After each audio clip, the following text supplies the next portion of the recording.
एक जंगल में टूनी नाम की एक चिड़िया रहती थी। वह दिल की बहुत ही नेक और बहुत ही अच्छी चिड़िया थी और सभी की हमेशा मदद करती थी। जब भी कोई मुसीबत में होता तो वह उसकी मदद जरूर करती थी। उसकी इस नेक दिल की वजह से जंगल के पक्षी भी उससे बहुत प्यार करते थे। एक दिन टूनी चिड़िया रास्ते में कहीं जा रही होती है कि वह देखती है कि कालू कौवा अपने छत की मरम्मत कर रहा है। अरे कालू भैया, क्या हुआ? आप इतनी तेज धूप में क्या कर रहे हो? कुछ नहीं टूनी चिड़िया, वो मेरे घर की छत जरा सी कमजोर हो गई थी तो उसकी ही मरम्मत कर रहा हूँ। अरे कालू भैया, मैं भी आपकी मदद कर देती हूँ जिससे काम जल्दी खत्म हो जाएगा। अरे नहीं टूनी, मैं खुद ही ये कर लूँगा। कालू भैया, धूप बहुत तेज हो रही है और आप ज्यादा देर तक धूप में रहोगे तो बीमार हो जाओगे। मेरी बात मानो और मुझे भी आपकी मदद करने दो, काम जल्दी खत्म हो जाएगा। ठीक है टूनी, तुम मेरी मदद करवा दो, पर टूनी ठीक करवाने के बाद तुम मेरे घर चलना होगा। मैं तुम्हें कुछ मिठाई खिलाऊंगा जो तुम्हें बहुत पसंद आएगी। ठीक है भैया। और टूनी चिड़िया उस घर की छत को ठीक कर देती है। टूनी अपने घर पर आ जाती है और वह बहुत खुश होती है।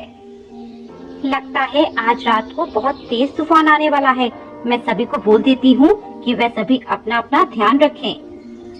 अरे अरे टूनी, क्या बात है बहन, तुम भी ना बस सबकी बिना फालतू में ही चिंता करती रहती हो। तुम्हारी तो कोई परवाह करता नहीं। अरे नहीं बहन, ऐसा नहीं है। ये सभी तो मुझसे बहुत प्यार करते हैं और मैं भी इनसे बहुत प्यार करती हूँ। ये सभी मेरा ख्याल रखते हैं। बस बहन, झूठ उतना ही बोला करो जो यकीन हो जाए। मुझे सब पता है कि कौन कैसा है। नहीं नहीं बहन, ऐसा नहीं है। बहन, इस बात का तुम्हें उस दिन पता चल जाएगा जब तुम किसी मुसीबत में पड़ोगी और जब यही पक्षी तुम्हारी कोई चिंता नहीं करेंगे। तब तुम इस बात को याद करोगी और रोगी कि तुमने मेरी बात क्यों नहीं मानी। ऐसी बात नहीं है बहन, ये सभी मेरी मदद करने के लिए जरूर आगे आएंगे, मुझे पता है। बहन, तुम जरूरत से ज्यादा अच्छी हो ना, इसीलिए तुम्हें सभी अपने जैसे लगते हैं। जैसे तुम भोली भाली हो ना, तुम्हें भी सब भोले भाले ही दिखाई देते हैं। तुम्हें भी पता यह सभी तुम्हारा फायदा उठाने की कोशिश करते हैं। ऐसा कहकर चील वहाँ से चली जाती है और टूनी अपने खाने की तलाश में निकल जाती है। कुछ दूर तक टूनी खाने की तलाश में घूमती रहती है कि तभी वह देखती है कि कुछ कौवे एक तोती को पकड़कर उसे उसका खाना छीन रहे होते हैं। टूनी ये सब देख रही होती है। वह तोती की मदद करने उसके पास जाती है।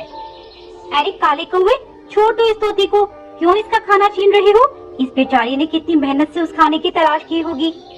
तुम कौन हो जो इतनी बकबक कर रही हो? क्या चाहती हो तुम? मैं सिर्फ इतना चाहती हूँ कि तुम सभी उसकी मेहनत की चीज उससे मत छीनो, बल्कि खुद मेहनत से खाओ और कमाओ। अरे चिड़िया, अपना मुंह बंद कर, कब से बक बक किए जा रही है। नहीं छोड़ते इसे, क्या कर लेगी तू?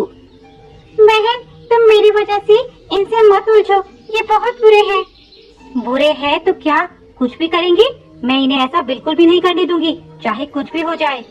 अच्छा तो आजा, पहले तुझे ही सबक सिखाते हैं, बहुत जुबान चल रही है तेरी।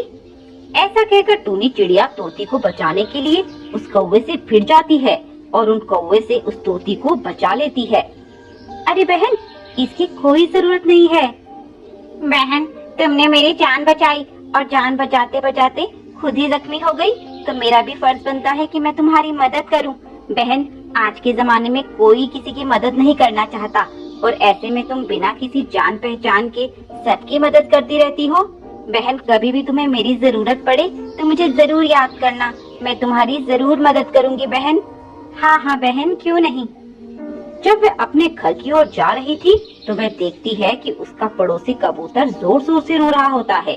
वह उसके पास जाकर पूछती है, कबूतर भाई, क्या हुआ, आप रो क्यों रहे हो?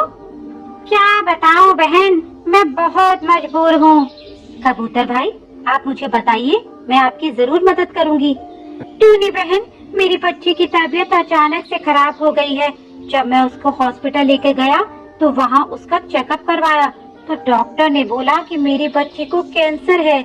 उसको अगर बचाना है तो बहुत सारा पैसा लगेगा।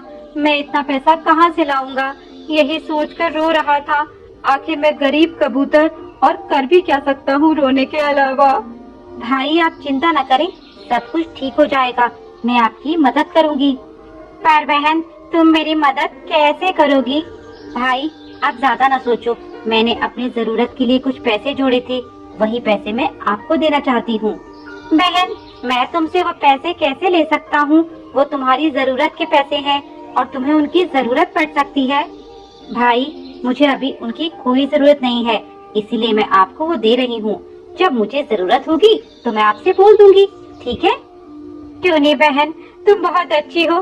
तुम्हारे जैसा और कोई नहीं जो किसी के बारे में इतना सोचता हो।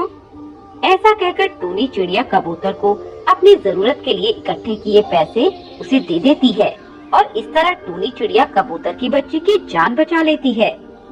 टूनी बहन, अब मेरी बच्ची बिल्कुल ठीक है। यह सिर्फ तुम्हारी वजह से हुआ है, वरना मेरी बच्ची आज इस दुनिया में न होती। अरे कबूतर भैया, शुभ शुभ बात करो, ऐसा नहीं बोलना चाहिए। बहन, मेरी बच्ची को नई जिंदगी तुम्हारी वजह से मिली है। तुम्हारा बहुत बहुत शुक्रिया बहन। मुझे समझ नहीं आ रहा तुम्हारा ये एहसान मैं कैसे उतारूंगा। कैसा एहसान भैया, ये तो मेरा फर्ज था। और फिर ऐसा कहकर टूनी अपने घर की तरफ चल देती है। जब वह अपने घर पहुंचती है तो देखती है उसका घर पूरी तरह से टूटा फूटा है। वह ये देखकर काफी निराश होती है और रोने लगती है। तभी वहाँ कौओं का झुंड आ जाता है और टूनी को परेशान करने लगता है। वे टूनी से बदला लेने के लिए ऐसा करते हैं, पर टूनी के पड़ोसी ये सब देखकर उसकी मदद के लिए आ जाते हैं और उन कौवे को वहाँ से भगा देते हैं। आपका बहुत बहुत शुक्रिया, आपने मेरी इतनी मदद की। अरे टूनी, तुम भी तो हम सब की इतनी मदद करती हो। टूनी, तुम निराश मत हो, हम सब तुम्हारे साथ हैं। तुमने हमारी इतनी मदद की, तो क्या हम तुम्हारी मदद नहीं कर सकते? ऐसा कहते हुए सभी पक्षी टूनी की मदद करने के लिए आगे आते हैं और उसकी घर की मरम्मत करके उसे वापस पहले जैसा कर देते हैं और टूनी का ख्याल भी रखते हैं। यह देखकर वे बहुत खुश होती है कि यह सब उसके लिए कितना कुछ कर रहे हैं। टूनी उन सभी का बहुत धन्यवाद करती है और सभी मिलजुल कर रहते हैं।